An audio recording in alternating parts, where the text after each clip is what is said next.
Bueno, hoy vamos a tratar el tema del cáncer de próstata, la parte epidemiológica, diagnóstica y el estadiaje respectivo, ¿no?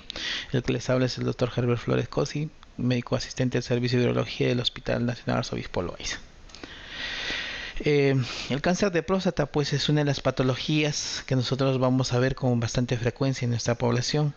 Recuerden que nosotros los hombres estamos muy expuestos conforme pasa cada año, hay más posibilidades de tener cáncer de próstata, es más a partir de los 80 años de edad, pues estas posibilidades aumentan muchísimo más, ¿no? Y como la esperanza de vida está aumentando no solo en el mundo sino también en el Perú, pues esto cada vez vemos más personas que tienen este tipo de problemas, ¿no? Entonces, hablando un poquito de epidemiología, vemos que en Europa hay 2.6 millones de nuevos casos de cáncer de próstata diagnosticados cada año. Representan el 11% de los cánceres masculinos en general, constituyen el 9% de todas las muertes por cáncer en la Unión Europea. En el Hospital Militar Central, que es donde hemos encontrado uno de los pocos sitios donde hay estadística, vemos que hay 48 nuevos casos cada año. Esto eh, Además de eso, pues representan el 32.43% de todas las biopsias transrectales que se han hecho por sospecha de cáncer de próstata. Acá ustedes van a ver un mapa de las incidencias en diferentes lugares del mundo. Eh, Van a ver que en la parte definitivamente de Norteamérica es donde más incidencia van a ver el tema del cáncer de próstata, ¿no? Probablemente esto debido a que normalmente el tema del screening, el tema del control del paciente que va normalmente a sus controles en forma preventiva es muchísimo mayor que en relación a otros países. Definitivamente hay factores de riesgo que nos van a conllevar a un cáncer de próstata. El antecedente familiar es muy importantísimo. Si uno tiene un familiar de primer grado, llámese papá, hermano, tío, que tiene un cáncer de próstata, pues el riesgo de que tú tengas un cáncer de próstata es el doble de una persona que no tiene antecedentes familiares, ¿no? Hormonal, definitivamente el cáncer de próstata es un cáncer que depende de una hormona para que pueda desarrollarse, ¿no? Y esta hormona es la testosterona. Se ha visto que uno de los factores de riesgo para tener el cáncer de próstata pues es la dieta grasa. Recuerden que la testosterona se va a formar a partir del colesterol, entonces se ha hecho trabajos donde se ha visto que las personas que tienen mayor cantidad de consumo de dietas grasas y todo eso tienen un factor de riesgo mucho mayor que en relación a las personas que tienen diferentes tipos de alimentación más sana, ¿no? Algunas vitaminas que no está la verdad muy estudiado, se dicen que podrían producir el tema del cáncer de próstata, no vamos a hacer más hincapié en eso, ¿no? Ocupación, cuando uno trabaja con sustancias que son cancerígenas, también se ha visto que tienen un mayor riesgo de producción de cáncer de próstata. Y la raza también es importante. Las personas que son descendientes de raza afro definitivamente tienen un riesgo mayor, el doble, también en relación a las personas que no tienen este tipo de descendencia, ¿no? ¿Cómo se hace el screening del cáncer de próstata? Definitivamente dos exámenes importantísimos, el examen del PSA y el examen digital rectal, ¿no? Son los dos estudios que nos van a ayudar muchísimo. En los pacientes que no tienen antecedentes familiares o no hay factores de riesgo importantes para lo que es el desarrollo del cáncer de próstata, pues serán a partir de los 50 años. Y en los pacientes que tienen antecedentes familiares o factores de riesgo para desarrollar cáncer de próstata, tendrá que hacerse a partir de los 40 años. El PSA o el antígeno prostático específico es una glicoproteína, circula libre y ligado a proteínas, por eso que existe el PSA total y el PSA libre. La vida media del PSA libre es de 1.5 horas y del PSA total o el que está ligado a proteínas de 3 días, ¿no? Es producido por las células epiteliales prostáticas. Vean acá ustedes un dibujo de del PSA en lo que es el tema de una próstata normal y en un tema de cáncer, ¿no?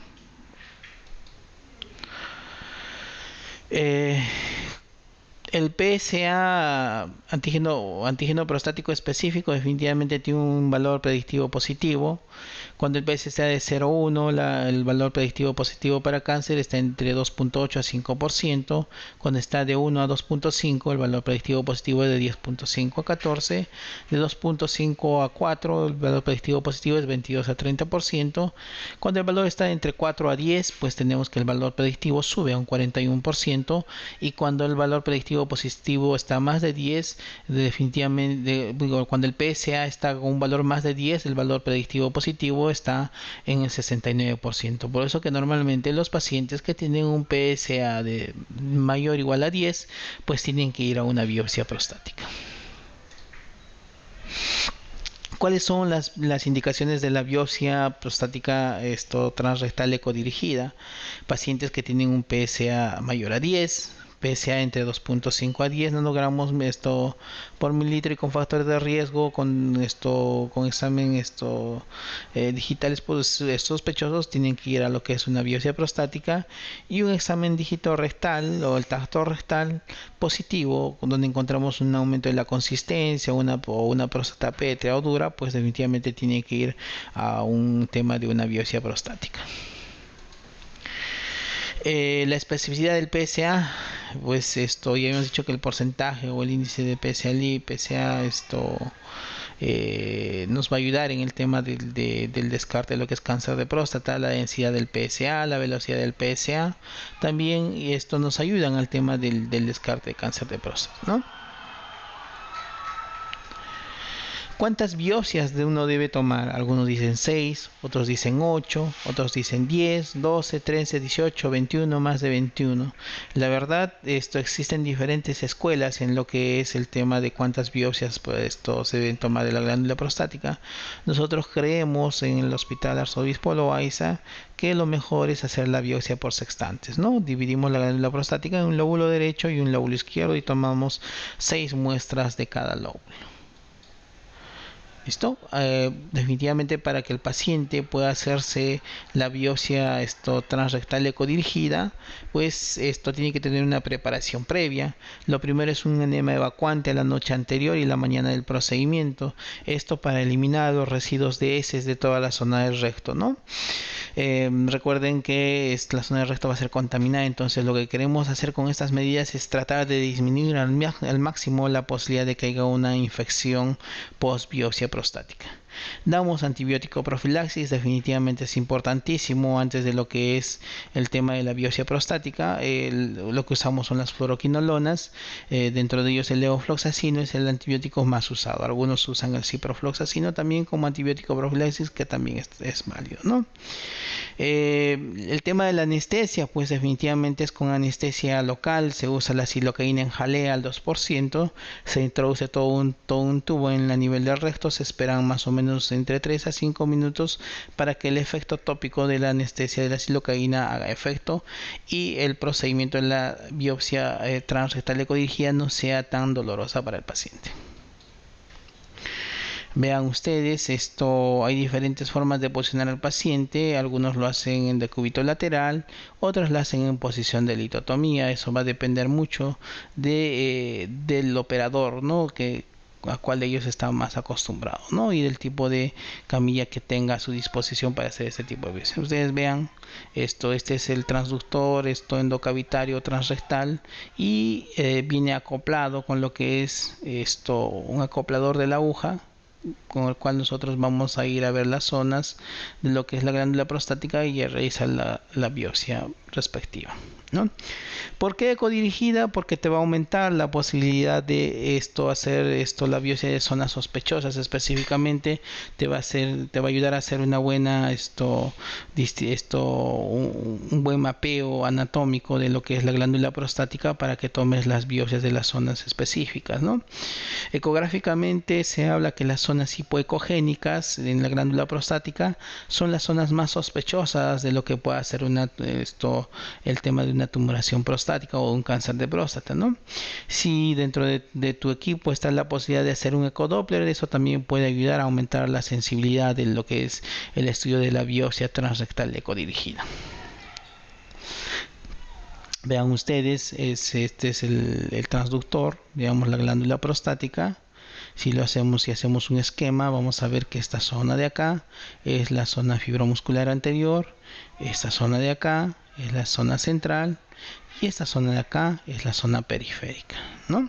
Entonces, como ya hemos dicho, la zona central y la zona el estómago fibromuscular anterior es la zona donde se va a producir el crecimiento prostático, y la zona periférica es la zona de donde pues vamos a tener cáncer de próstata en la gran mayoría de veces.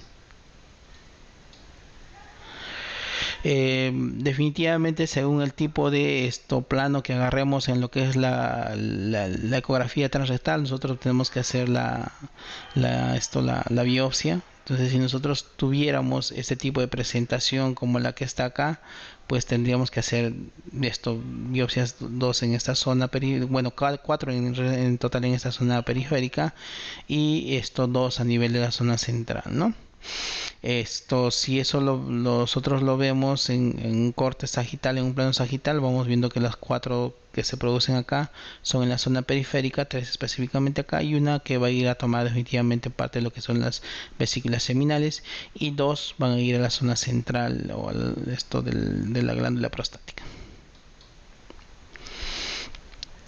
La biopsia por saturación normalmente se hace en pacientes que tienen exámenes de PSA altos, en los cuales las biopsias han salido negativas, ¿no? Entonces, cuando uno tiene 2 hasta 3 resultados de biopsias negativos, entonces puede ir a hacer lo que se llama una biopsia por saturación. Definitivamente la biopsia por saturación es dolorosa, entonces este tipo de procedimientos se hacen en sala de operaciones, mínimo con una sedación del paciente, para que este procedimiento sea bien llevado. ¿Cuándo se deben repetir biopsias? Pues cuando encontramos neoplasias intraepiteliales de alto grado en el reporte de anatomía patológica, cuando encontramos la presencia de ASAPs y cuando vemos que el PSA sigue aumentando en vez de bajar con el tratamiento, ¿no? Entonces, si nosotros encontramos estas tres cosas, nosotros estamos en la obligación de repetir. ¿Hasta cuándo repetir? Pues eso es relativo. Como normalmente hacemos nosotros, repetir entre 2 a 3 veces la biopsia prostática, y después de eso podemos hacer lo que se llama la biopsia por saturación.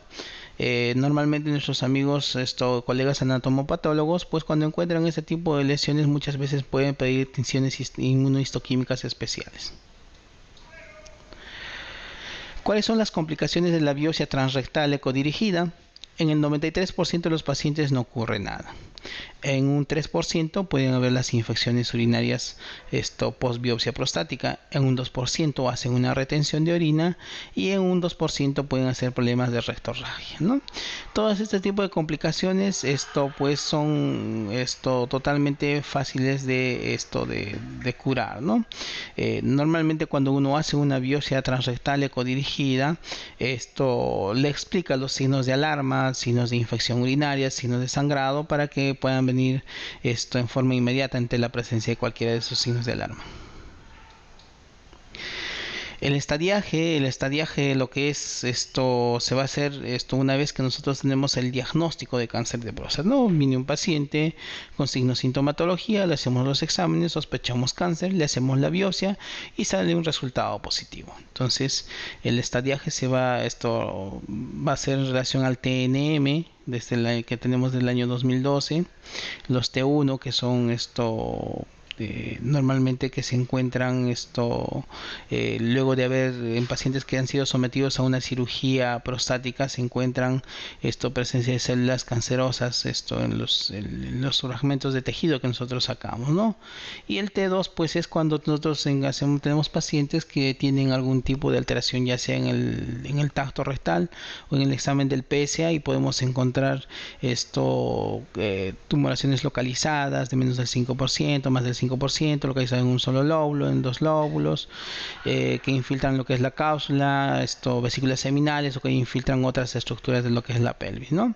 Entonces acá ustedes van viendo el T1A, esto que se ve en esto en menos del 5% del tejido prostático sacado de una cirugía prostática, el T1B que se encuentra en más del 5% y el T1C que se encuentra en todos los restos prostáticos de una cirugía, ¿no?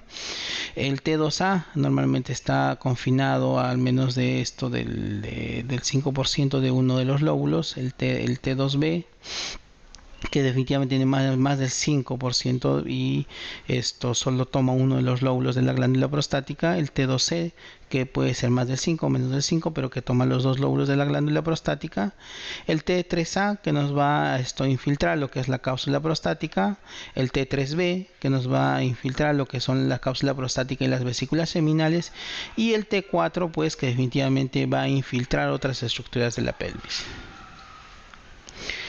El grado histológico del Gleason es importantísimo. Ustedes van a ver que en los reportes de patología que nos alcanzan luego de las biopsias, pues tenemos el Gleason, ¿no? Gleason de 4, 5, 6, 7, 8, 9, 10. Normalmente esto se toma en consideración, el Gleason es del 1 al 5, se toma como primer número el que más veces se repite, que normalmente suele ser el grado 4. Y esto como segundo número se toma el que más veces se repite más veces en segundo lugar, ¿no? Que normalmente suele ser el 3. En la mayoría de pacientes vemos Gleason de 7, ¿no? La graduación del 1 al 5 definitivamente se va por el grado de diferenciación. El grado 1 son células tumorales bien diferenciadas y el grado 5 son células tumorales totalmente indiferenciadas o más agresivas.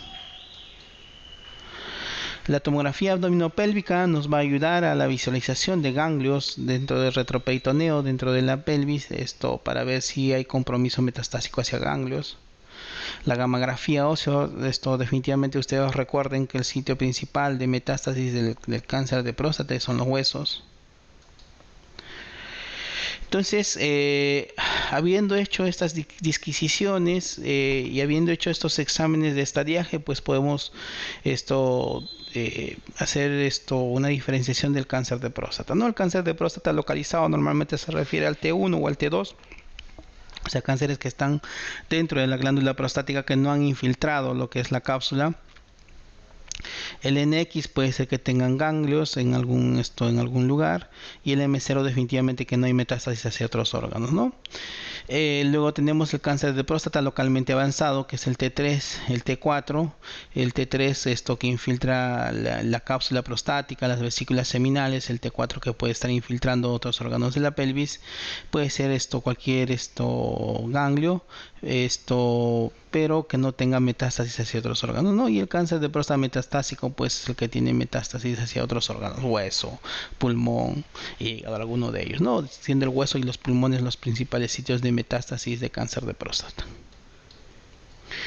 Acá tenemos un estadiaje de lo que es el cáncer de próstata, el estadio 1, el estadio 2, el estadio 3 y el estadio 4, ¿no? Ustedes ahí van a leer cada uno de ellos y van a hacer una correlación con lo que se les ha enseñado anteriormente en las anteriores diapositivas. Este tema del estadiaje, la verdad, es un tema más que nosotros los vemos con nuestros residentes de urología, quienes sí tienen que saber el estadiaje de cada uno de los estadios del cáncer de próstata, ¿no? Bueno, eso es a grandes rasgos lo que es el cáncer de próstata. Esto, como ustedes han visto, es importantísimo el tacto rectal y lo que es el examen del PSA, una correlación entre los dos para tomar una buena decisión de si hacer o no hacer una biopsia prostática y así poder llegar a un buen diagnóstico. Gracias.